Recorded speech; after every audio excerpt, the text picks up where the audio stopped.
Sebelum saya membahas tentang kisah perang Badar ini, saya akan memulai dengan satu kisah yang menarik dari seorang sahabiah, salah satu bibi daripada Nabi SAW, Atikah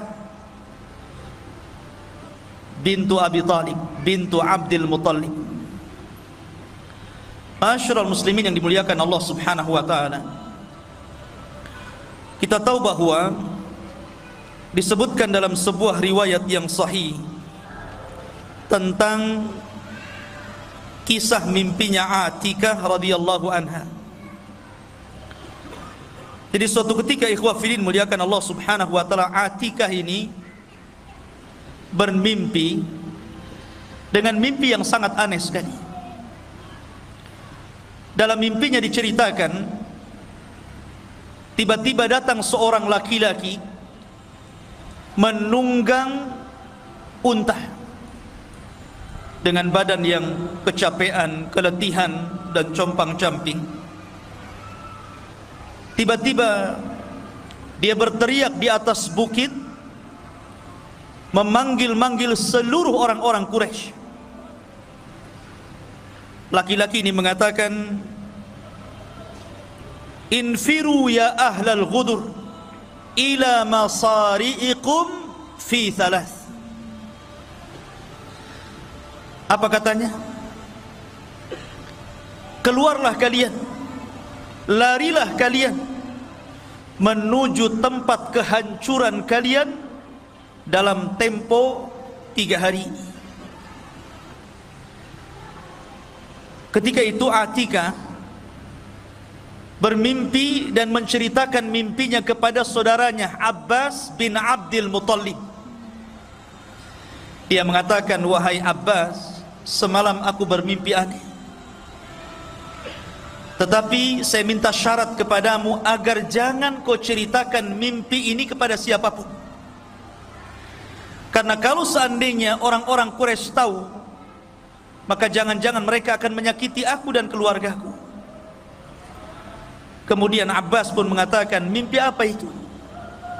Maka Atikah mulai menceritakan mimpinya.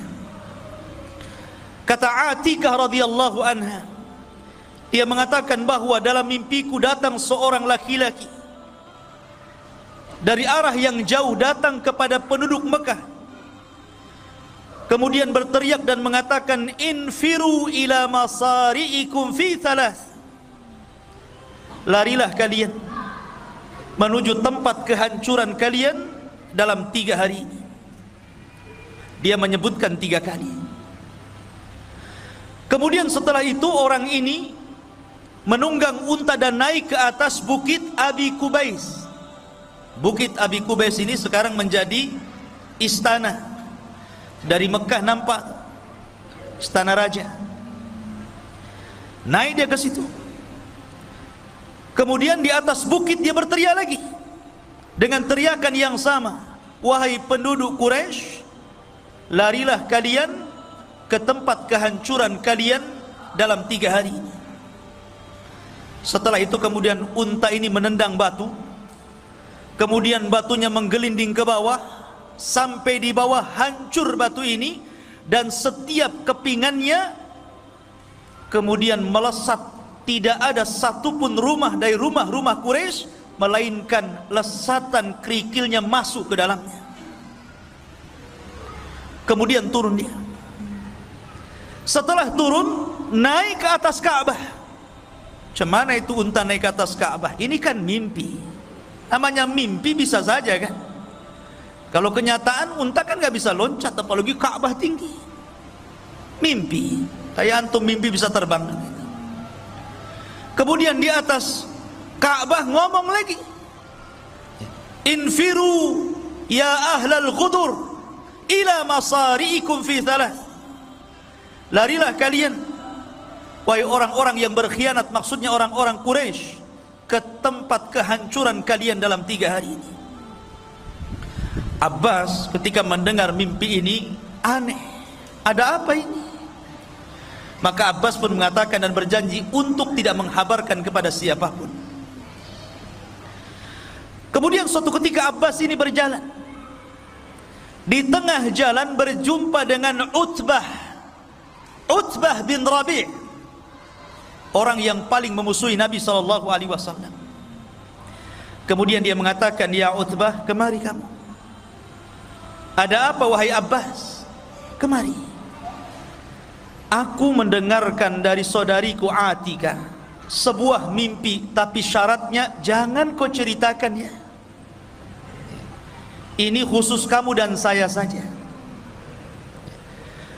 Kemudian Utbah ini penasaran, ada apa ini kok rahasia sekali. Kemudian diceritakan mimpi ini oleh Abbas, bagaimana Atika bermimpi. Abbas pun pergi. Kemudian Utbah pulang ke rumahnya. Di rumahnya berjumpa dengan anaknya Walid ibn Utbah ibn Rabi'ah. Dia mengatakan, ya Walid, sini. Tadi saya berjumpa dengan Abbas, dia menceritakan mimpi saudarinya, tapi jangan ceritakan kepada siapa-siapa ya. Tuh lihat ya. Akhirnya diceritakan mimpinya itu. Setelah diceritakan, Walid ini keluar. Rupanya berjumpa dengan kawannya yang sedang duduk di Ka'bah. Diceritakan sama, jangan ceritakan kepada siapa-siapa. Akhirnya menyebar. Dari kalimat jangan diceritakan kepada siapa-siapa, justru menyebar. Ini pelajaran ikhwan. Antum kalau punya rahasia, jangan ceritakan kepada orang. Jangan ya. Karena tidak semua orang bisa menyimpan rahasia loh. Orang itu susah untuk menjaga amanah dengar, itu susah. Makanya karena orang itu susah menjaga amanah dengar, maka jangan ceritakan dan diperdengarkan rahasia kita kepada orang lain. Karena itu sudah terbukti di masyarakat, jangan ceritakan ya. Iya katanya kan. Tahu-tahu begitu semua estafet. Semua tahu akhirnya. Tentu karena kisah ini mengancam keamanan Quraisy, Abu Jahal, Fir'aunnya umat ini, dia mendengar. Dia marah kepada siapa? Abbas. Maka kemudian ketika Abbas sedang bertawaf, karena di zaman jahiliyah juga ada haji, ada umrah. Tetapi haji dan umrahnya tentu berbeda dengan haji yang kita laksanakan secara tata cara syariatnya. Mereka menyembah berhala. Mereka bersiul-siul, bertepuk tangan, bernyanyi-nyanyi. Makanya kalau antum sedang haji, sedang umrah, jangan nyanyi. Lah ikhwah fillah muliakan Allah Subhanahu wa taala. Maka kemudian Abu Jahal marah dan mengatakan, wahai Abbas, tidak cukupkah dari kabilahmu ada seorang laki-laki yang mengaku nabi? Maksudnya Rasul sallallahu alaihi wasallam. Sekarang muncul lagi dari kabilahmu seorang wanita yang ngaku nabi. Maksudnya siapa? Atika. Abbas pura-pura tidak tahu. Dia mengatakan saya tidak tahu. Tapi Abu Jahal cerdas dan mengatakan, bagaimana engkau tidak tahu? Semua telah mengetahui kabar itu. Akhirnya kemudian Abu Jahal mengancam Abbas bin Abdul Muttalib ini. Kalau seandainya mimpi itu tidak terjadi dalam 3 hari, artinya bahwa penduduk Quraisy ini tidak ada apa-apa, maka saya akan tulis, dan tulisan itu ku gantung di depan Ka'bah. di mana tidak ada manusia yang paling dusta kecuali dirimu, dan semua orang Arab akan membenci kamu. Maka ancaman Abu Jahal ini menyebar di seluruh orang-orang Quraisy. Pulanglah Abbas. Ketika dia pulang, dia didemo oleh kabilahnya dan mengatakan, kenapa ya Abbas? Kau cerita tentang apa? Semua mencela kita di sini. Maka Abbas pun terdiam. Hari pertama tidak terjadi apa-apa. Hari kedua tidak terjadi apa-apa. Hari ketiga, tiba-tiba datang utusan dari Abi Sufyan, namanya Dhamdham, memberitahu kepada penduduk Quraisy bahwa harta dagangan kafilah mereka yang dititipkan kepada Abi Sufyan yang datang dari Syam menuju Mekah dan melewati jalur Madinah akan diserang dan dirampas oleh Muhammad dan pasukannya. Dari sini ikhwah fiddin bermula cerita perang Badar. Ma'asyiral muslimin yang dimuliakan Allah Subhanahu wa taala, perang Badar ini disebut juga dalam Al-Quran sebagai Yaumul Furqan, hari yang membedakan antara hak dan yang batil. Ada juga yang mengatakan bahwa Badar itu disebut Yaumal Taqal Jam'an, itu dalam Quran, Yaumal Furqan dan Yauma Iltaqal Jam'an. Iltaqa itu artinya berjumpa, Jam'an itu dua pasukan besar. Dan disebut Badar, ada yang mengatakan karena Badar itu diambil dari nama orang, Badar Al-Kinani. Ada juga yang mengatakan Badar itu sebuah sumur yang terletak di gurun pasir yang disebut dengan tempat peperangannya, akhirnya dinisbatkan kepada sumur Badar itu. Maka perangnya disebut perang Badar. Ada juga yang mengatakan karena daerah Badar itu dia seperti sumur melingkar, makanya kemudian disebut Badar, dan perangnya disebut perang Badar. Perang Badar ini ikhwan terjadi pada tanggal 17 bulan Ramadan. Subhanallah, bulan yang penuh berkah, bulan yang dibukakan pintu-pintu sorga, bulan yang ditutup seluruh pintu neraka, dan bulan yang setan-setan diikat di situ. Bulan yang penuh berkah. Dan dalam sejarah ada beberapa peperangan yang terjadi di bulan Ramadan. Yang pertama perang Badar, kemudian Fathu Mekah, termasuk juga perang Qadisiyah, pembebasan Baitul Maqdis di zaman Umar ibn al-Khattab, kemudian perang Tatar, dan semua peperangan yang terjadi di bulan Ramadan Allah menangkan. Ma'asyiral muslimin, perang Badar ini berbeda dengan perang-perang yang lainnya. Kenapa? Karena perang Badar ini sebenarnya tidak ada tujuan perang sama sekali. Nabi tidak ada tujuan perang. Makanya Nabi tidak mencela orang-orang yang tidak ikut dalam peperangan. Nabi itu ketika keluar ke Badar hanya menganjurkan orang-orang yang hadir saja untuk berangkat. Adapun orang yang bekerja di ladang-ladang mereka atau sedang safar, mereka tidak diwajibkan untuk ikut dalam peperangan, karena memang tujuannya bukan perang. Tujuannya hanya untuk merampas kafilah dagangnya Abi Sufyan yang datang dari Syam menuju Mekah. Itu saja. Kenapa Nabi SAW ingin merampas itu? Ingin merampok apa yang ada pada Abi Sufyan? Karena Nabi ingin mengambil haknya kembali. Dahulu Nabi SAW ketika berdakwah di kota Mekah, apa yang terjadi? Dimusuhi, diancam, bahkan hendak dibunuh. Para sahabatnya disiksa, bahkan sahabat juga ada yang dibunuh seperti keluarga Ammar bin Yasir. Maka ketika itulah Allah mengizinkan mereka hijrah. Ketika hijrah, mereka tidak membawa kecuali sehelai baju di badannya. Orang-orang Quraisy merampas harta mereka, merampas rumah mereka, merampas kebun mereka, merampas bisnis mereka. Maka Nabi ingin mengambil haknya kembali. Maka Nabi SAW tidak banyak membawa orang, hanya 314 orang saja. Persis seperti tentara Talut ketika melawan Jalut, persis jumlahnya.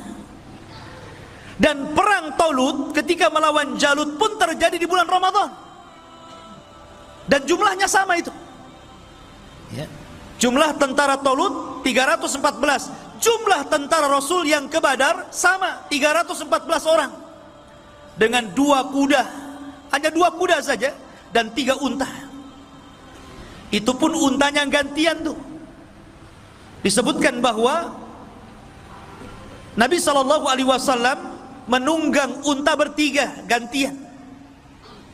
Abu Lubabah, kemudian Ali bin Abi Thalib, dan Nabi SAW. Kemudian unta satunya Mikdad dan yang lainnya.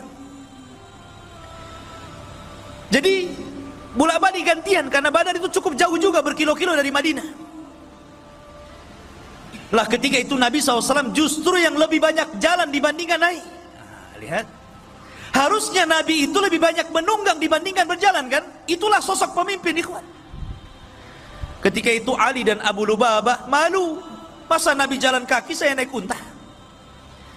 Maka kata Ali radhiyallahu an, ya Rasulullah, lebih baik Anda saja yang naik, kami yang berjalan.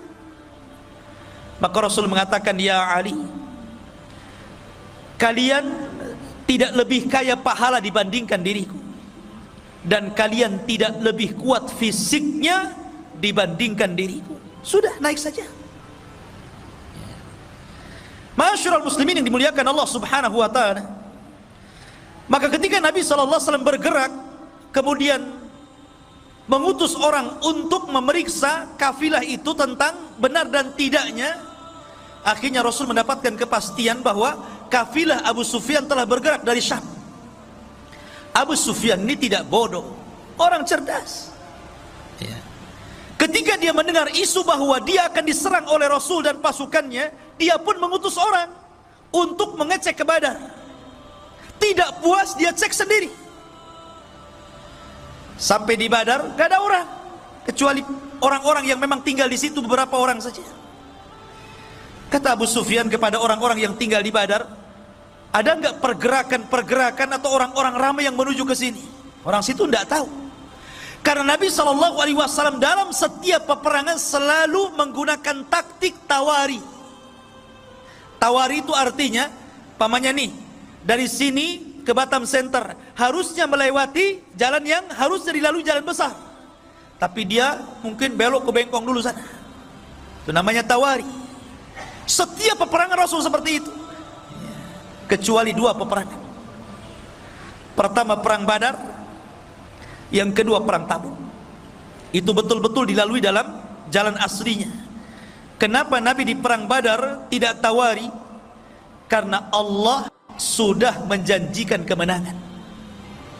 Allah sudah turunkan ayat menjanjikan kemenangan, dan akan mengutus para malaikat untuk menolong Rasul. Makanya Rasul gagah berani berjalan. Lah masyarul muslimin, jadi Abu Sufyan ini mencari-cari, rupanya tidak ada pergerakan di situ. Tapi Abu Sufyan kemudian mendengar berita ada 2 orang yang lewat di sini. Rupanya Abu Sufyan mencari bekas-bekasnya itu. Ketemulah kurma yang jatuh, dan dia tahu itu kurma Madinah. Kata Abu Sufyan, benar. Ini Rasul ini sudah membawa pasukan. Ini kurma Madinah, di sini tidak ada kurma. Dari situlah kemudian Abu Sufyan pun langsung membelokkan rute jalannya untuk menyelamatkan dagangannya. Dan dia mengutus Dhamdham. Dia mengatakan, ya Dhamdham, berapa hari kau bisa berjalan ke Mekah, ke Quraisy? Kata Dhamdham, 2 minggu. Kata Abu Sufyan, bagaimana kalau seandainya ku beri ongkos 5 kali lipat daripada ongkos biasa, tapi kau harus sampai 2 hari sampai di sana. Bisa bayangkan, 2 hari yang ditempuh 2 minggu jadi 2 hari pakai kuda. Gimana nasib kudanya itu? Ya tentu dia tidak istirahat kan gitu, 2 hari harus sampai. Maka Dhamdham pun kemudian dengan berjalan kencang menuju mana? Menuju Quraisy, ingin memberitahu Abu Jahal. Sampai di Quraisy, dia udah kecapean, udah kecompang-camping semuanya kan. Dia pun naik ke atas bukit. Kemudian kebiasaan tradisi Arab, kalau membawa berita yang sangat menghebohkan dan mengkhawatirkan, maka selalu melepas bajunya dan membalikkannya. Itu tradisi mereka.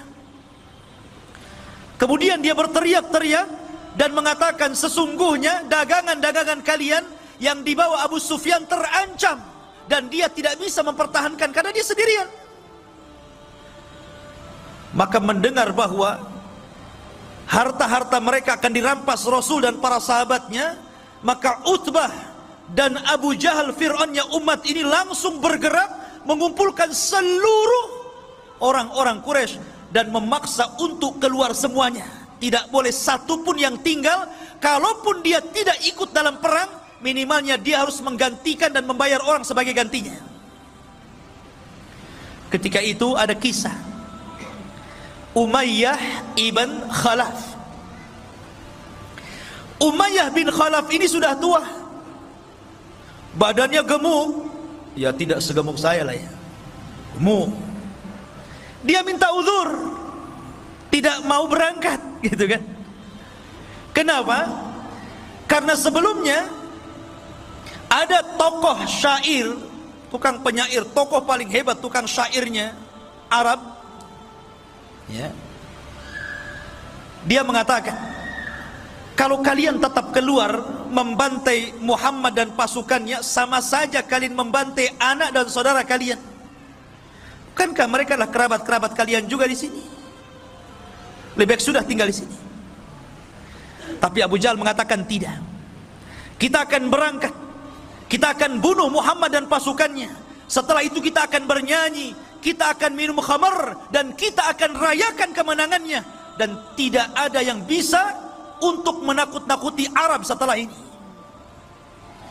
Ketika itu Umayyah bin Khalaf, dia minta uzur, nampaknya saya tidak bisa berangkat. Abu Jahal cerdas, ini Umayyah ini pimpinan nih, kalau dia tidak ikut, kabilahnya bisa tidak ikut. Akhirnya kemudian dia bawa kayu gaharu. Antum tahu gaharu yang dibakar itu? Di Jabal Uhud ada tuh ya, kayu gaharu ya. Kayu gaharu itu zaman itu digunakan untuk pewangian perempuan. Jadi kalau perempuan mau kawin, biasanya diletakkan kayu dibakar, kemudian bajunya itu dikebas-kebaskan biar wangi. Kayu gaharu, artinya itu untuk perempuan. Abu Jahal membawa kayu gaharu, diletakkan di depan Umayyah bin Khalaf. Kata Umayyah, ngapain kamu bawa gaharu ke sini? Ya, karena engkau perempuan, katanya. Kalau engkau laki-laki, engkau akan ikut perang. Lihat cerdas ya. Akhirnya kemudian bangkit keberaniannya. Kenapa Umayyah itu takut berperang? Karena dia pernah mendengar ramalan dari siapa? Dari kawannya Sa'd bin Mu'adz. Sa'd bin Mu'adz ini pemimpin Ansar, dan dia berkawan dengan Umayyah di masa jahiliyah, dan di masa Islam pun tetap baik. Jadi ketika Sa'd ibn Mu'adz ini umrah, ingin tawaf gitu kan di Ka'bah, dan dia sudah masuk Islam, Umayyah bin Khalaf ini siap menjamin keamanannya, karena dia tahu siapa ini pembesar orang-orang Ansar, orang-orang Madinah, orang-orang Yathrib. Tapi kemudian ketika ketemu dengan Abu Jahal, tidak suka Abu Jahal, kemudian mengancam untuk membunuhnya. Tapi Sa'ad Ibnu Mu'adz ini mengancam balik Abu Jahal, kalau engkau ingin membunuhku wahai Abu Jahal, ingat, seluruh orang-orang yang berniaga dari Mekah ke Syam, rutenya lewat jalur rute jalanku. akan kusuruh anak buahmu membantai kamu dan orang-orang yang berdagang ke Syam. Ketika itulah karena Umayyah tidak membelanya, dia mengatakan, ingat wahai Umayyah, aku pernah mendengar Nabi SAW mengatakan bahwa engkau akan dibunuh. Engkau akan dibunuh. Disitulah dia terkenang dengan ramalan Sa'd bin Mu'adz, makanya dia nggak mau berangkat. Karena dia tahu bahwa tidak mungkin Sa'd ini bicara sembarangan. Tapi cerdas lagi Abu Jahal, biar dia mau perang dibuat kayak gitu kan. Kamu ini perempuan, bukan laki-laki. Kalau laki-laki berangkat jihad. Akhirnya bangkit, diajak juga anaknya. Semuanya keluar kecuali kabilah Bani Adi dan Abu Lahab. Abu Lahab tidak keluar. Dan dia menggantikan orang dan membayarnya untuk keluar. Kan itu syaratnya, kalau tidak ikut perang harus ganti orang dan bayar. Keluar semuanya ikhwan. Jumlahnya 1000 lebih. Berangkat mereka. Lah Nabi SAW ikhwafidin muliakan Allah subhanahu wa ta'ala, di sisi lain maka Nabi SAW kemudian mendengar ada pasukan besar yang digerakkan oleh para pembesar Quraisy, sementara Rasul ini gak ada persiapan, bukan mau perang kok. Mereka hanya untuk menghadang kafilah Abu Sufyan, sehingga peralatan perang juga ala kadarnya, persiapan juga ala kadarnya, tidak punya pengalaman perang. Makanya Nabi SAW bermusyawarah ketika itu, karena ini urusannya orang-orang muhajirin, bukan orang-orang ansor. Ini kan urusannya orang muhajirin, orang ansor nggak terlibat di sini. Nabi itu kan ingin mengambil hak orang-orang muhajirin, orang ansor nggak ada urusan di sini. Tapi orang ansor itu solidaritasnya luar biasa, ukhuwahnya luar biasa. Makanya dia mengirim pasukan jauh lebih besar dibandingkan muhajirin. Muhajirin 80 orang saja, lebihnya orang ansor dari 314 itu. Luar biasa. Kalau dalam tentara itu jiwa korsanya itu loh, nggak mau tuh, tolong juga. Maka Rasul mengatakan kepada orang-orang ansor, wahai orang-orang ansor, ini perkara muhajirin, tapi musuh di depan kita ini macam mana? Seolah-olah Rasul SAW mengisyaratkan agar mereka ikut bergabung. Ketika itulah pemimpin Ansar tegak, namanya Sa'd bin Mu'adz, yang ketika kematiannya arsy Allah guncang, 70.000 malaikat turun. Dia bangkit dan mengatakan, ya Rasulullah, perintahkan sesukamu, kami akan melakukan apapun kehendakmu. Oh, senang Rasul, ada dukungan orang-orang Ansar. Dari sini Nabi SAW masih khawatir. Bagaimanapun manusiawi ikhwan, Rasul itu bukan malaikat. Kalau Rasul malaikat, susah antum niru dia. Malaikat nggak kawin, antum pengen kawin. Malaikat nggak punya anak, antum punya anak. Malaikat nggak makan, antum 3 piring 4 piring sehari. Malaikat tidak kencing, tidak berak. Malaikat itu berbeda dengan makhluk. Makanya Rasul itu manusia, jadi ada sisi kemanusiaannya. Rasa takut itu wajar. Takut kalah, karena melihat bahwa pasukan orang Quraisy itu besar dan pasukan dia sedikit. Maka Nabi SAW berdoa tengah malam. Kemudian dia menagih, seolah-olah menagih janji Allah Subhanahu wa ta'ala. Allahumma wa'daka alladhi wa'adtani ya Rabb, mana janjimu yang kau janjikan kepada. Terus Nabi SAW seperti anak kecil meminta kepada orang tuanya, mulihi fid du'a, mengeluh, merengek kepada Allah Subhanahu wa ta'ala akan janji yang Allah janjikan kepadanya. Sampai saking khusyuknya Rasul berdoa dan menangis, ridanya terbang, diambil Abu Bakar dan mengatakan, yakfika ya Rasulullah, cukup Rasul, cukup sudah. Maka Rasul mengatakan, Allahumma intahlik hadhil isabah falan tu'bad abada. Ya Rabb, kalau kau hancurkan kelompok yang sedikit ini, maka engkau tidak akan ada yang menyembah lagi di permukaan bumi. Dari sini menunjukkan bahwa perang Badar itu penentu antara hak dan yang batil, penentu berjalannya agama atau tidak. Makanya saya katakan di awal, kalaulah Allah tidak memenangkan dalam perang Badar, antum tidak mungkin ada di sini. Dan tidak mungkin antum beragama Islam. Mungkin antum sudah para penyembah berhala seperti orang-orang Quraisy. Ya kan?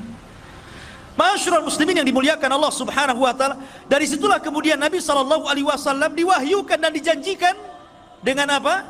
Dengan 1000 malaikat akan diturunkan. Kemudian Allah Subhanahu wa taala janjikan lagi, in tattaqu wa tasbiru, kalau engkau bertakwa dan terus bersabar, yumdidkum bisalasati alafin minal malaikah, ku tambah lagi 3000, 4000 jadinya. Kemudian di hari peperangan Allah kirim 5000 pasukan malaikat dipimpin Jibril dan sahabat dipimpin Rasul. Coba kalau peperangan ini para sahabat dipimpin Nabi sementara malaikat dipimpin Jibril, siapa yang bisa mengalahkan perang ini? Ini malaikat ikut campur masalahnya. Lain dengan perang Uhud. Sebenarnya perang Uhud itu malaikat akan membantu, cuman karena ada kesalahan dari kalangan para sahabat menentang perintah Rasul, jadi terjadi kekalahan. Tapi perang Badar ini semua taat kepada Rasul. Lah makanya ikhwah fillah muliakan Allah Subhanahu wa taala, ketika pada hari yang ditentukan inilah, maka Nabi sallallahu alaihi wasallam ketika itu memilih tokoh-tokoh untuk menjadi pemimpin perang. Di antaranya Raisul Am, ya tentu Nabi sallallahu alaihi wasallam, pemimpin umumnya. Kemudian di sana ada pemimpin di bawah beliau namanya Mus'ab ibn Umair Al-Badri Al-Qurashi. Kemudian dari kalangan Muhajirin dibentuk lagi kelompok-kelompok kecil dan dipimpin Ali bin Abi Thalib. Dan dari kalangan Ansar dipimpin oleh pemimpinnya sendiri Sa'd bin Mu'adz. Dan dibuat bersop-sop. Rasul membuat taktik perang yang tidak dikenal orang-orang Arab. Siapa yang mengajarkan? Allah yang mengajarkan. Ya. Bahkan Nabi SAW sebelum berperang itu membariskan saf seperti Anda dalam sholat. Bagaimana Anda dalam sholat? Tentu antum akan baris kan? Akan merapatkan safnya. Ya. Saf salat gimana? Tumit dengan tumit berjumpa, bahu dengan bahu berjumpa. Makanya kalau sholat itu kaki jangan terlalu meregang, nanti bahunya nggak ketemu. Harus sama, jadi bahunya ketemu, tumitnya juga ketemu. Itu namanya merapatkan saf dan meluruskannya. Kalau seperti itu pasti lurus tuh sholatnya. Ini mah enggak ya, imamnya ngomong apa? Rapatkan saf kalian. Tapi ketika sang imam jadi makmum, dia pula yang tidak merapatkan safnya. Cemana pula imam ini? Masyarul muslimin yang dimuliakan Allah Azza wa Jalla. Lah setelah itu kemudian Nabi SAW membariskan. Ada satu kisah ketika Rasul membariskan saf tentara ini. Ada yang mengatakan ada seorang namanya Sawad, ada yang mengatakan Ukasa bin Mihsan. Jadi orang itu lurus barisnya, ini agak ke depan nih. Maka Nabi SAW mengambil tongkat kemudian memukul perutnya supaya mundur. Nabi SAW tegas ya. Rupanya kejadian ini teringat satu kisah di saat akhir wafatnya Nabi SAW. Ketika Nabi SAW sudah sakit parah, kemudian mengumpulkan para sahabatnya dan mengatakan di hadapan para sahabatnya, wahai manusia, ya ayyuhan nas, man kuntu dharabtu dhahran fahadha dhahri falyaktas minni. Wahai manusia, siapa yang dulu pernah kupukul punggungnya, nih punggungku, kisah sekarang. Ketika itu semua para sahabat terdiam. Tidak mungkin para sahabat bicara ketika bicara Rasul. Tidak mungkin para sahabat berani ketika Nabi sedang berceramah. Tiba-tiba ada seorang sahabat bangkit kemudian mengatakan, ana ya Rasulullah, ma dumta talabtal qasas fa ana aqtas mink. Selama engkau menuntut kisos, saya ingin mengkisos dirimu. Wih, semua melihat sahabat ini. Kurang ngajar nih sahabat ini. Ya. Nabi sudah sakit, tiba-tiba bangkit kemudian mengatakan seperti itu. Ali datang, ya Rasulullah, biar saya yang dipukul. Abbas datang mengatakan, ya Rasulullah, biar saya yang dipukul. Kata Rasul, diam, biar dia kisos aku. Rupanya laki-laki itu namanya Uqasah bin Mihsan, yang tadi itu di perang Badar dipukul itu. Dia minta kisos dia. Maka kemudian Uqasah datang kepada Rasul. Rasul kaget, kenapa? Ini Uqasah. Uqasah ini siapa? Satu di antara sahabat yang dimasukkan dalam 70.000 orang yang masuk surga tanpa hisab dan azab. Kata Rasul, ketika dia bermimpi di padang mahsyar, dia melihat ke arah kiri ada umat yang sangat besar. Kemudian malaikat mengatakan, itu bukan umatmu, itu umatnya Musa. Kemudian melihat ke arah kanan, ada yang lebih besar lagi. Kata Jibril, itulah umatmu. Dan dari umatmu ada 70.000 manusia yang masuk surga tanpa hisab dan tanpa azab. Ciri-cirinya, mereka tidak minta ruqyah, mereka tidak minta dikai, mereka tidak tatayur, dan mereka senantiasa bertawakal kepada Allah subhanahu wa ta'ala. Uqasah bangkit, Rasul, doakan aku termasuk mereka. Kata Rasul, ku doakan kau termasuk mereka. Maka Rasul kaget, ya Uqasah, rupanya engkau. Bukankah aku sudah berdoa kepadamu, engkau dimasukkan 70.000? Kenapa kau meminta kisos kepadaku? Maka Uqasah mengatakan, engkau yang meminta. Bukankah engkau yang meminta, wahai Rasul? Maka saya ingin mengkisos diri. Maka Rasul mengatakan, ambilkan tongkat, berikan kepadanya. Maka Uqasah dengan gemetaran mengambil tongkat. Kata Uqasah, Rasul, waktu kau pukul diriku, aku nggak pakai baju, maka kamu harus melepas baju. Makin lagi marah sahabat ini kan, ya apa ini Uqasah ini? Ya, akhirnya Nabi SAW melepas bajunya. Ya. Sudah hampir goyang, sahabat dah tegang itu ya kan, digoyang-goyang kan tegak tuh, tegang semuanya. Ini betul tak betul lah kan gitu. Maka dilemparlah tongkat itu, langsung memeluk perut Nabi SAW dan mengatakan, ya Rasulullah, aku ingin menjadi orang yang terakhir yang bersentuhan kulitku dengan kulitmu. Uqasah bin Mihsan. Jadi Nabi merapikan saf dalam perang Badar itu. Ya. Ma'asyiral muslimin yang dimuliakan Allah subhanahu wa ta'ala. Maka dalam tradisi jahiliyah, dalam tradisi perang orang-orang dulu, sebelum berperang ada istilah mubarazah namanya. Mubarazah itu lawan tanding. Nih jagoanku, mana jagoanmu. Begitulah perang dulu. Ya. Lah ketika itu orang-orang Quraisy mengeluarkan jagoan-jagoan mereka dan menantang jagoan-jagoan Nabi SAW. Maka ketika itu dikeluarkanlah Utbah bin Rabi'ah, orang yang paling benci kepada Rasul. Kemudian saudaranya Syaibah bin Rabi'ah. Kemudian anaknya Utbah juga, Al-Walid ibn Utbah bin Rabi'ah. Ini orang sangar-sangar nih, orang-orang garang-garang dari Quraisy. Mereka orang-orang yang paling jahat. Kemudian Nabi SAW mengeluarkan 3 orang Ansar, tapi ditolaknya dan mengatakan, kami tidak ada urusan dengan orang Ansar.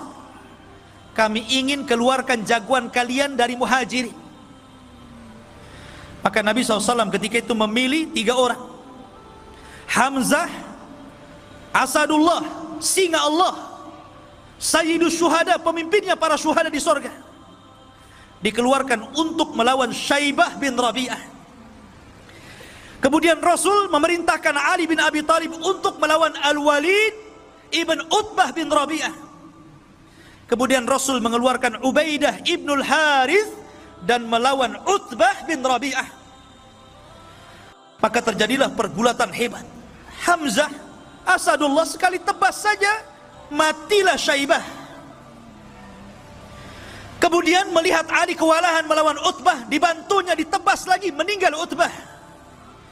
Kemudian Al-Walid ibn Utbah juga meninggal di tangan Ali.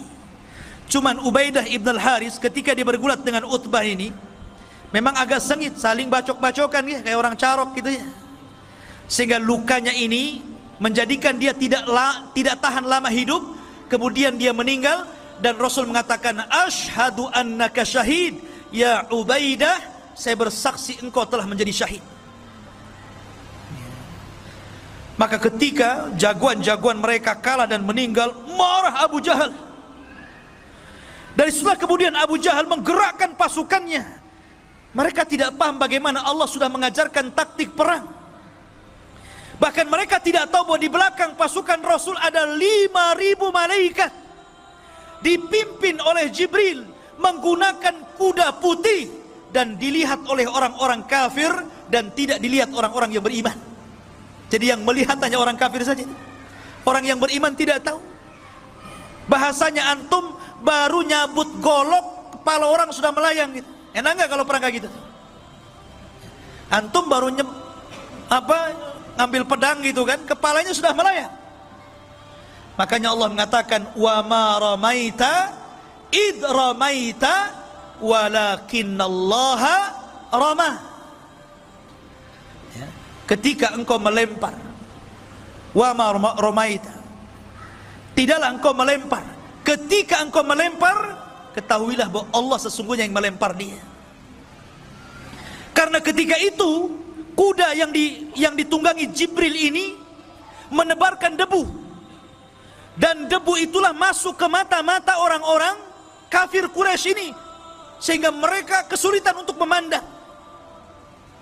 Dan itulah para sahabat mudah untuk melumpuhkan, sehingga 70 orang kafir meninggal dan 70 menjadi tahanan. Selebihnya mereka lari tunggang langgang kembali ke Mekah. Dan subhanallah, Allah hinakan Abu Jahal oleh 2 anak kecil, namanya Mu'adz dan Mu'awwidh, keduanya putra Afra. Ini anak kecil ini ikut perang, si Mu'adz dan Mu'awwidh ini. Dia kan orang Madinah, nggak tahu Abu Jahal mukanya kayak apa, dia nggak tahu. Ketika peperangan dia cari Abdurrahman bin Auf dan mengatakan, ya Abdurrahman, yang mana sih Abu Jahal itu? Si Fir'aunnya umat ini yang mana ya? Kata Abdurrahman, no, itu tuh orang itu. Langsung 2 anak kecil ini, 2 anak remaja ini mencabut pedangnya, dikeroyok sama 2 anak remaja ini, mati Abu Jahal. Bayangkan ya. Dan keduanya mengklaim membunuhnya, dan Rasul membenarkannya. Masyarul muslimin yang dimuliakan Allah Azza wa Jalla. Adapun yang lainnya kena tahanan. Dan seluruh orang-orang yang pernah didoakan Rasul kehancuran mereka terbukti di perang Badar.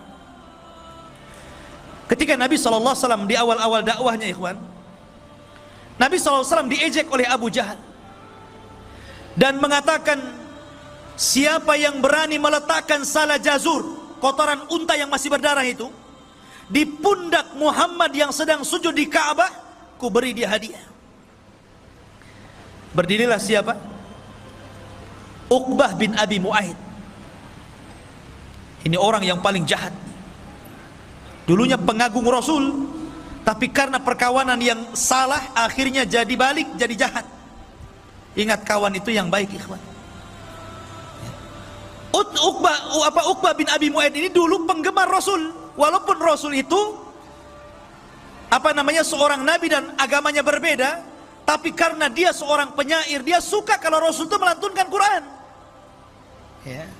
Makanya suatu ketika karena bangganya mengidolakan, ya samalah seperti antum orang Islam mengidolakan para pemain bola. Para pemain bola itu sebagian mereka kafir, bahkan kebanyakan kafir, tapi antum idolakan kan? Pasang gambarnya, kalau dia bertamu ke rumah antum, kemudian selfie, viral tuh. Ya kan? Lah begitulah idolanya Uqbah bin Abi Mu'aid ini kepada Rasul. Jadi suatu ketika dia meminta kepada Rasul untuk bertamu, maunya ngasih makan, ngasih jamuan, tapi Rasul tidak mau makan. Alasannya apa? Karena kamu kafir, kalau kamu Islam saya mau makan. Jadi akhirnya pura-pura dia bersyahadat, yang penting idolanya mau makan. Syahadatnya ini tersebar, maka Umayyah bin Khalaf, kawan dekatnya ini marah. Kau dengar, kau sudah bersyahadat ya, kau ikut agama Muhammad ya? Oh enggak, saya hanya ingin menjamu dia saja, saya pura-pura saja. Enggak, kamu sudah masuk Islam, bukan kawan saya. Akhirnya dia mengatakan, enggak, saya ingin berkawan dengan kamu, saya siap melepaskan itu semuanya. Akhirnya dilepaskan lagi syahadatnya. Kemudian dia mengikuti Umayyah dan berjanji untuk menghinakan Rasul. Disinilah kesempatannya. Jadi ketika Abu Jahal ini menawarkan untuk menyakiti Rasul. Uqbah bangkit dia, biar saya saja. Dia ingin membuktikan perkawanannya, bahwa dia masih satu geng dengan Umayyah. Dia mencari kotoran unta. Hati-hati antum kalau cari kawan. Ya. Maka dia cari, Allah takdirkan ketemu pula. Ketika Rasul sedang sujud, diletakkan itu kotoran unta, ya kemana-mana. Rasul sujud tidak berhenti. Fatimah datang yang masih kecil, menangis melihat bapaknya dihinakan, kemudian dibersihkan, kemudian mengatakan, ya abi, wahai bapakku, ud'u ala haula, doakan kehancuran kepada mereka. Maka Rasul pun mulai mendoakan kehancuran satu persatu, dan semua orang yang didoakan Rasul ketika itu terbukti di perang Badar. Semua orang yang tertawa mengejek Rasul ketika Uqbah bin Abi Mu'ayth menghina Rasul, semuanya terbunuh di perang Badar. Ma'asyiral muslimin yang dimuliakan Allah Subhanahu wa taala. Lah ketika itu Nabi sallallahu alaihi wasallam dan para sahabatnya berhasil mengalahkan dan memukul mundur orang-orang kafir Quraisy. Ma'asyiral muslimin yang dimuliakan Allah Subhanahu wa taala. Ada satu kisah yang menarik. Kita tahu bahwa salah satu paman Rasul namanya Abbas. Abbas ini sebenarnya ada yang mengatakan dia sudah masuk Islam, cuman disembunyikan keislamannya, tapi masih tinggal di Mekah karena dia melihat keluarganya ada di situ. Ada yang mengatakan dia tidak masuk Islam, tetapi walaupun demikian dia menganggap Rasul adalah kerabatnya, keluarganya, tidak mungkin dia memerangi, tapi karena dipaksa oleh orang-orang Quraisy akhirnya berangkat juga dia. Nabi SAW ketika itu mewanti-wanti kepada para sahabatnya, kalian kalau dalam peperangan berjumpa dengan pamanku Abbas, jangan kalian bunuh. Abu Hudzaifah ketika itu tidak terima dan mengatakan, ya Rasulullah, mereka akan membunuh anak-anak kita, mereka akan membunuh saudara-saudara kita dan keluarga kita, kenapa kita tidak boleh membunuh Abbas? Maka Umar bin Khattab radhiyallahu anhu marah karena Abu Hudzaifah ini tidak mendengar apa yang diperintahkan Rasul. Apa kata Umar? Ya Rasulullah, da'ni adrib unuqa fa innahu munafik. Rasul, sebelum perang ku tebas saja lehernya Abu Hudzaifah, dia munafik dia. Ya. Maunya Umar itu kalau Rasul yang perintahkan sami'na wa ata'na. Itulah para sahabat. Begitulah para sahabat. Makanya ketika itu para sahabat Rasul ketika hendak bergerak ke perang Badar, mereka mengatakan, ya Rasulullah, jangan samakan kami dengan Bani Israel yang mengatakan kepada Musa, idhab anta wa rabbuka faqatila, berangkat engkau dengan Tuhanmu berperang berdua saja, jangan ikutkan kami. Kami tidak seperti itu. Kalau engkau mengatakan berperang, maka kami siap berperang. Itulah para sahabat. Maka ketika itu dari 70 tawanan, kan 70 mati, dan dari kalangan orang-orang kaum muslimin tidak banyak, kurang dari 10 orang saja yang meninggal dunia, yang syahid. Tapi dari kalangan orang-orang Quraisy 70 meninggal dan 70 menjadi tawanan. Lah tawanan ini salah satunya yang ditawan siapa? Abbas. Ini kena tawan nih. Ketika itu orang Ansor mengaku dan mengatakan, ya Rasulullah, aku yang menawannya. Kata Abbas, diam kau bodoh, bukan kamu yang menawan. Yang menawanku adalah seorang laki-laki yang berpenampilan aneh, pakai kuda putih, kemudian pakaiannya putih. Maka Rasul mengatakan, ya Abbas, itulah malaikat. Yang menawanmu adalah malaikat.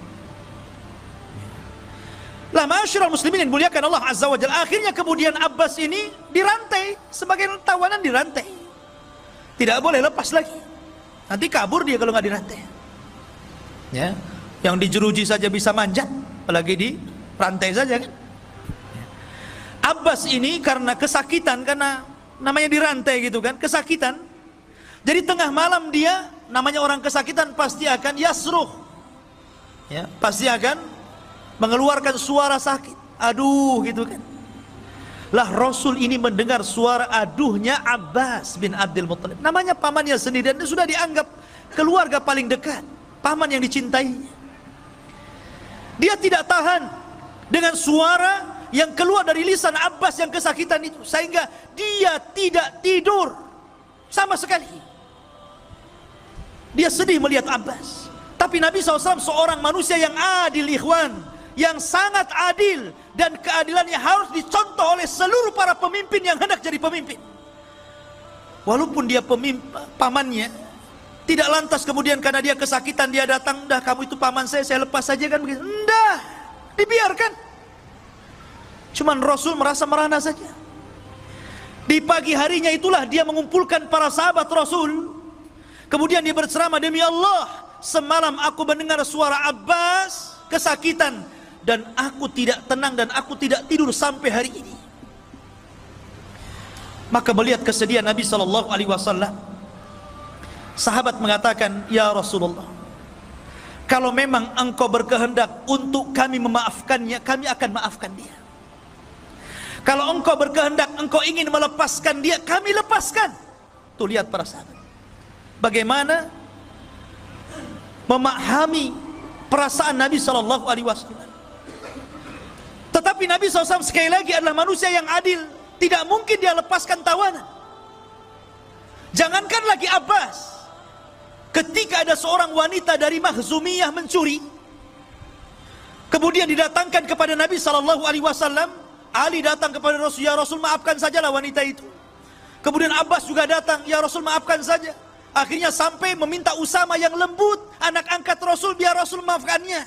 Tapi Rasul mengatakan, "Ayyuhan nas, aimullah, lau kana Fatimatu bintu Muhammadin saraqat laqata'tu yadah."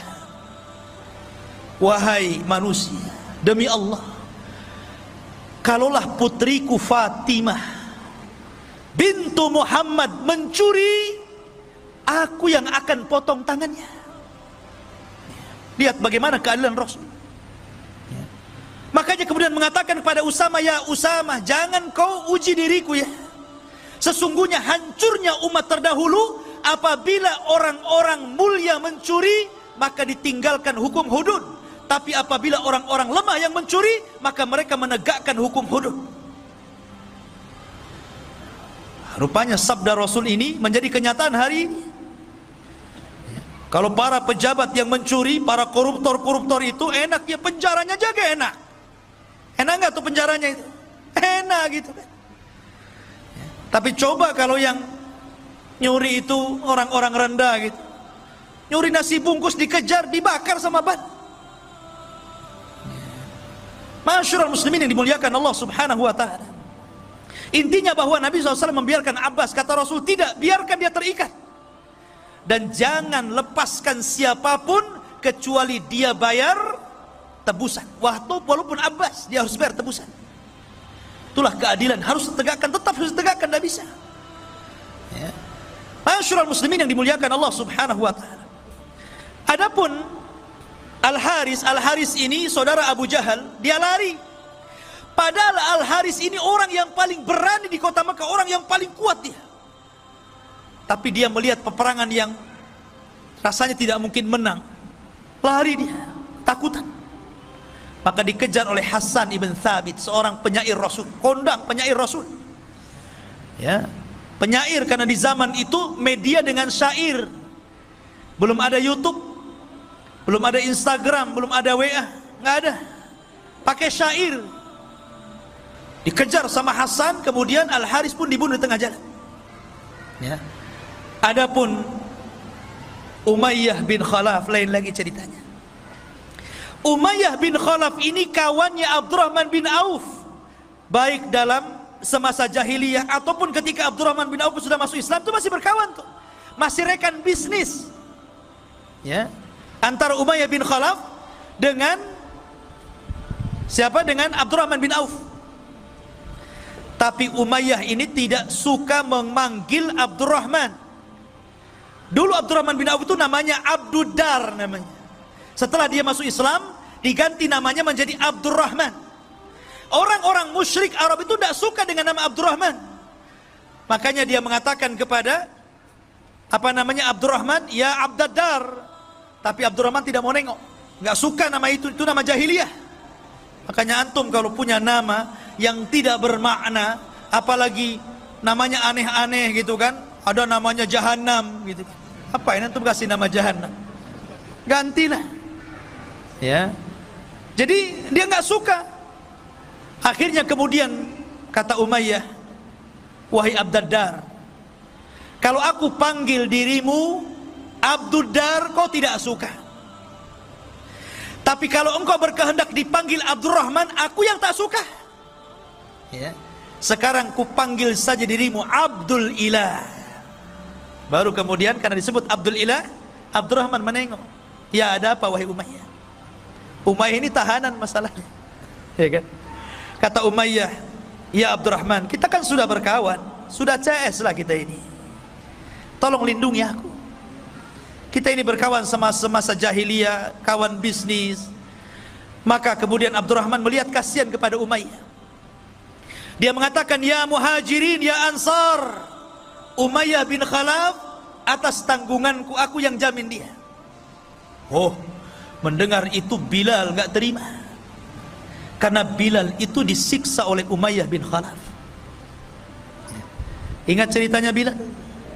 Bilal dibawa ke padang pasir, kemudian ditindih dengan batu panas, kemudian dipaksa murtad, hampir mati Bilal, hanya menyebutkan ahadul ahad. Siapa yang menyiksa Bilal? Umayyah bin Khalaf. Tiba-tiba Bilal bangkit dari belakang dan mengatakan, tidak, kata Bilal. Pada orang-orang Muhajirin dan Ansar setuju tuh, karena mereka menghormati siapa? Abdurrahman. Siapa yang tidak kenal Abdurrahman? Tapi Bilal bangkit dan mengatakan, inna jauta, gimana? Laula najauta fala najah. Kalau seandainya engkau ingin selamat, maka engkau tidak akan selamat. Kalau seandainya engkau ingin selamat, engkau tidak akan selamat. Maka ketika itu seluruh para sahabat melihat Bilal. Ketika itu Bilal mengacungkan pedang. Maka kemudian para sahabat mengisyaratkan kepada Abdurrahman untuk menunduk, supaya tidak melihat kawannya dibunuh Bilal. Karena itu aib membunuh orang di depan kawannya. Maka Abdurrahman langsung menunduk. Bilal datang menebas leher Umayyah, kemudian menyembelihnya. Ma'asyiral muslimin yang dimuliakan Allah subhanahu wa ta'ala. Itulah tragis tawanan-tawanan yang dahulunya mereka sangat menghina Rasul, akhirnya mereka mendapatkan akibatnya. Maka jangan pernah lecehkan agama, jangan menghina Allah, jangan menghina Rasul, jangan menghina Al-Quran. Nanti akan ada akibatnya. Ma'asyiral muslimin yang dimuliakan Allah subhanahu wa ta'ala. Kemudian juga ada kisah yang lainnya yang cukup menarik. Dalam perang Badar, ikhwah fillah muliakan Allah subhanahu wa ta'ala, kita tahu bahwa tawanan-tawanan ini menjadi khilaf antara Abu Bakar dan Umar. Kata Abu Bakar, ya Rasulullah, mereka itu kerabat kita, masih saudara kita. Bagaimana kalau seandainya yang mampu bayar kita lepaskan, yang nggak mampu maafkan saja? Kata Umar, tidak. Mereka musuh Allah dan Rasulnya, mereka harus dibunuh. Lihat, Nabi ini cenderung kepada pendapatnya Abu Bakar, karena Rasul itu rahim. Makanya Rasul dan Abu Bakar itu selalu klop. Maksudnya perasaannya itu halus. Lain dengan Umar. Ya, orang itu kan begitu ya. Ada yang lembut, ada yang kasar. Ya, nah memang Nabi Adam juga diciptakan dari benda tanah-tanah yang halus, yang keras. Makanya ada yang halus, ada yang keras kepala kan begitu. Ya. Lah, akhirnya Allah subhanahu wa ta'ala membenarkan ro'yunya siapa? Umar. Pendapatnya Umar dikuatkan sama Al-Quran. Makanya Umar itu disebut mulham. Ucapannya itu selalu menyerempet wahyu. Makanya Rasul kalau mengatakan, kalaulah ada Nabi sepeninggalku, Umarlah orangnya. Dia puji itu. Maka kemudian turunlah ayat, maka Nabi ayyakuna lahu asra hatta yudkhina fil ar turiduna aradal hayatid dunya. Tidak boleh bagi seorang Nabi itu punya tawanan hanya karena ingin merendah kepada kehidupan dunia. Dibenarkan itu ucapan Umar. Dari sinilah kemudian Nabi SAW membuat keputusan tentang tawanan itu menjadi 3. Sebagian mereka yang membahayakan dibunuh, sebagian mereka yang bisa ditebus supaya membiayai uangnya bagi kaum muslimin, tebus. Dan sebagian mereka yang tidak bisa ditebus, maka mereka harus mengajari kaum muslimin. Yang pintar matematika suruh ngajari anak-anaknya, yang pintar fisika suruh ngajari anak-anaknya kaum muslimin. Yang pintar Quran, enggak mungkin Quran orang musyrik ya. Intinya suruh menyalurkan ilmunya, dibagi 3 akhirnya. Begitulah Rasulullah SAW memperlakukan para tawanan. Tapi Rasul mengatakan kepada para sahabatnya, aku nasihatkan kepada kalian agar berbuat baik kepada tawanan kalian. Lihat bagaimana kita lihat sekarang ketika orang-orang kafir menawan kaum muslimin. Kita lihat di media-media massa bagaimana mereka disiksa habis-habisan, terkadang mati meninggal di penjara. Tapi Islam tidak demikian. Islam itu dinur rahmah, ikhwan. Kata Rasul, saya wasiatkan kepada kalian agar berbuat baik kepada tawanan kalian. Antum ingat kisahnya Sumamah bin Asal? Dia kena tawan tuh ya. Dia kena tawan oleh pasukan Rasul, dibawa ke hadapan Rasul. Kata Rasul, ikat dia di masjid. Dari sini menurut ulama fikih mengatakan bolehnya orang junub duduk di masjid. Karena Sumamah bin Asal ini orang kafir, tentu tidak pernah mandi junub. Orang kafir mandi junub nggak mungkin orang kafir mandi junub. Artinya bahwa orang kafir pasti junub kan? Tapi oleh Rasul diikat di masjid 3 hari lagi. Kalau memang orang junub tidak boleh di masjid, tentu Rasul akan ikat di luar masjid kan? 3 hari. Setiap hari Rasul menawarkan Islam, dan Rasul memperlakukan Sumamah dengan baik, para sahabatnya juga dengan baik, bicaranya lembut. Dari situlah Sumamah melihat bagaimana akhlak Rasul dan para sahabat. Karena 3 hari tidak mau masuk Islam, dilepaskan sama Rasul. Kenapa? Karena Sumamah bin Asal ini adalah pemimpinnya Yamamah, dan Yamamah itu adalah penghasil gandum terbesar yang memasok gandumnya ke Quraisy. Ini kalau dibunuh bahaya ya, makanya dilepas. Sepanjang jalan Sumamah ini mikir, kok beda agamanya dengan agama yang saya anu, lebih indah, lebih somea, lebih sopan, baik. Balik lagi dia, kemudian mengislamkan dirinya, asyhadu an la ilaha illallah wa asyhadu anna Muhammadar Rasulullah. Lihat, kan dia bisa aja pulang kan, balik lagi masuk Islam dia. Itulah bagaimana Rasul memperhatikan tawanan dengan baik. Akhirnya Rasul mengajarkan bagaimana cara umrah. Mendengar Sumamah ini masuk Islam, orang Quraisy marah tuh. Ketika dia umrah hampir panah-panah menghadang dia. Kata Sumamah, coba-coba kalian panah saya, ku stop gandum kepada kalian, kelaparan kalian. Akhirnya betul di stop betul. Habis umrah dia pulang, dia stop. Kata Sumamah, aku baru akan ngirim gandum kepada kalian kalau ada izin dari Nabi SAW. Akhirnya berbulan-bulan mereka nggak ada makanan, datang minta izin agar dilepaskan. Akhirnya dikirim lagi. Lah ini ikhwafidin muliakan Allah Subhanahu wa taala. Bagaimana Rasulullah SAW memperhatikan tawanan. Maka perang Badar ini luar biasa, banyak pelajaran yang kita bisa petik. Salah satunya ikhwafidin muliakan Allah Subhanahu wa taala, bahwa dalam perang ini di mana Allah Subhanahu wa taala memuliakan agama ini karena mereka memuliakan Allah dan Rasul-Nya. Mereka taat dengan Allah dan Rasul-Nya. Mereka ikut berperang bersama Nabi SAW. Kemudian yang kedua, kalaulah Allah Subhanahu wa taala tidak menolong dalam perang Badar ini, tentu kita tidak pernah beragama Islam lagi. Dan ini nikmat yang sangat besar. Makanya Badar itu perang pertama dalam Islam, perang pertama yang menentukan hak dan yang batil, perang pertama disembah dan tidaknya Allah, dan perang yang menentukan tegaknya la ilaha illallah. Itulah perang Badar. Makanya kenapa ikhwah fillah muliakan Allah Subhanahu wa taala, perang ini luar biasa. Kalau kita petik sedikit demi sedikit pelajaran dari perang Badar ini, luar biasa. Banyak pelajaran yang kita bisa petik. Cuman sayang memang waktu yang sangat singkat sehingga kita hanya mengambil cuplikan-cuplikan kisah bagaimana keberanian Rasul dan juga para sahabat Nabi sallallahu alaihi wasallam. Ini saya bisa sampaikan. Ada pertanyaan di sini?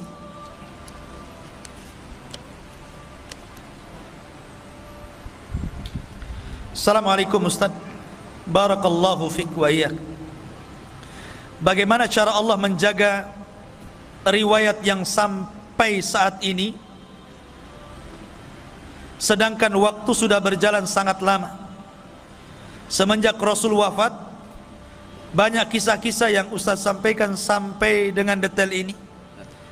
Apakah tidak ada kesalahan dalam kisah-kisah tersebut?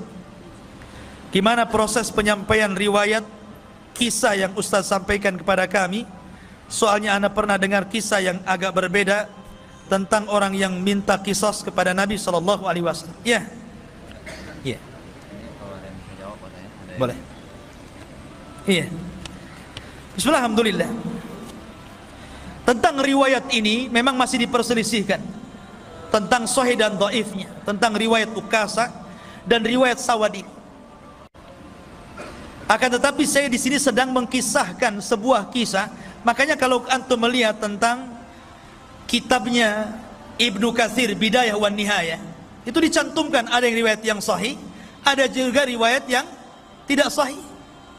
Terkadang kalau cerita para nabi dan rasul, terkadang kisah-kisah Israiliyat itu pun dimasukkan oleh beliau di situ. Karena kita sedang merunut sebuah sejarah. Ya. Merunut sebuah sejarah. Ya, tapi tentunya di atas langit masih ada langit. Kalaupun seandainya yang saya sampaikan kemudian antum mendapatkan ada riwayat yang sahih, mungkin riwayat yang saya sampaikan dhaif, alhamdulillah, itu menjadi sebuah tambahan ilmu untuk antum. Ya. Dan ini juga bagian daripada nasihat untuk saya. Tapi karena di sini makomnya sedang berkisah, tentu kita akan merangkai kisah itu sebagaimana runutan kisahnya supaya enak didengar dan tahu gambarannya seperti apa.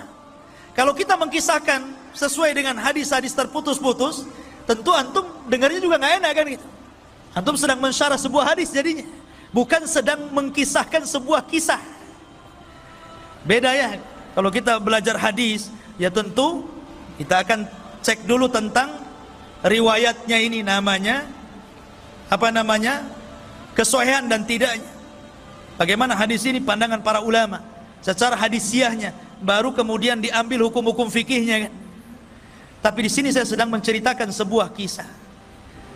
Kisah secara umum seperti ini.